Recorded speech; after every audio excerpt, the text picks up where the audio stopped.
You know, we all have those books that kind of change how we see the world. But what if a library, a personal library, could build an entire nation?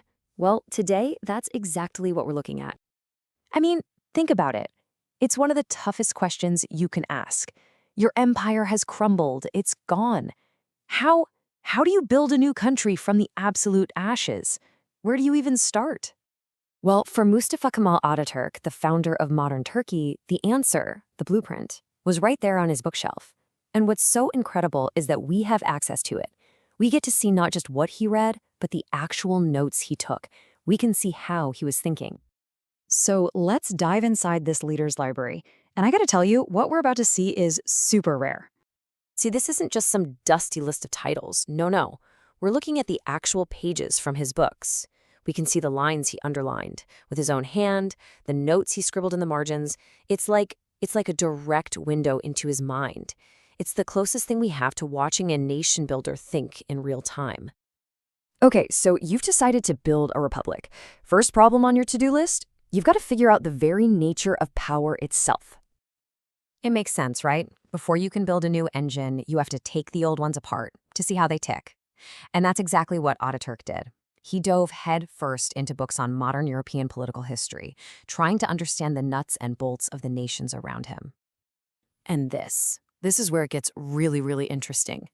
As he's reading about how, say, the British system of government evolved, his pen just stops. He underlines one single phrase, a phrase that basically captures a complete revolution in how you think about power. The king reigns, but does not govern. Whoa. I mean, just let that sink in. This idea that you can separate the symbolic figurehead from the person actually running the show, it was a game changer. Especially for someone like Ataturk, who was trying to dismantle a 600-year-old sultanate where the ruler's power was everything. This one idea became a cornerstone for his new republic. Okay, but he wasn't just looking at his neighbors in Europe. Not at all. His search for ideas went way beyond that. We're talking global. We're talking across millennia.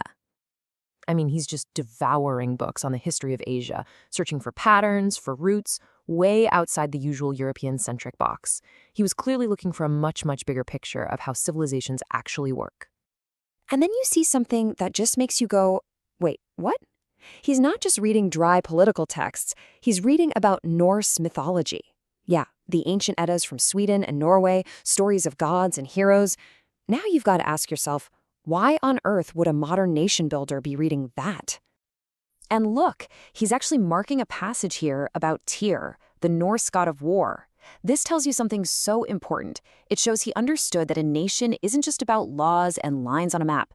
It's built on something deeper, on culture, on stories, on a shared myth. He was studying the very DNA of other cultures to understand how they were forged. So this globetrotting through history, it wasn't just for fun. It was deeply, deeply strategic. He was looking at other countries for three things: models to maybe copy, rivals to figure out, and really important, warnings of what not to do. And two countries in Asia really stood out as a perfect comparison. On one hand, you had Japan, which had modernized at lightning speed. And on the other, you had China, which was really struggling.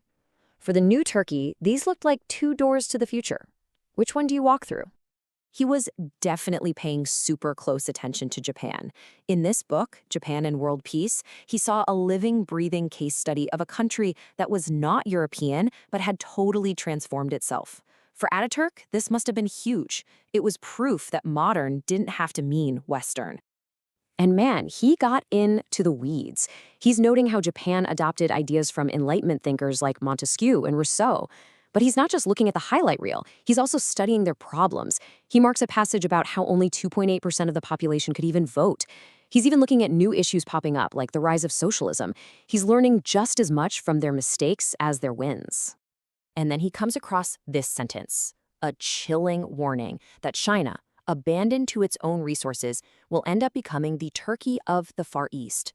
Think about that phrase, the Turkey of the Far East. That was a direct callback to the Ottoman Empire's nickname, the Sick Man of Europe. The fact that he underlined that line tells you everything. It shows he knew the stakes were life or death, modernize or get carved up by everyone else. Period. All right, so let's pull back for a second. What does all of this reading, all of these notes, actually tell us about the man? Well, you start to see a really clear picture of his mind emerge from these pages. First off, he was pragmatic, not dogmatic. He didn't care where an idea came from, as long as it worked. He was totally globally aware, looking to Japan just as much as to France. He was also deeply historical. He knew you couldn't build a future without understanding the past. And maybe most important of all, he was fiercely, fiercely independent. You see, he wasn't just going to a store and picking an ideology off the shelf. Not at all. He was building an intellectual toolkit. His library was like a giant mine, and he was digging for the best materials he could find. From anywhere in the world, from any point in history, so he could build something brand new, something nobody had seen before, a modern, secular, and totally unique Turkish republic. And that kind of leaves us with a pretty big question, doesn't it? If a leader's library can be a blueprint for a nation's future, well, what are we all reading today? What are the books and the big ideas that are shaping the world we are going to live in?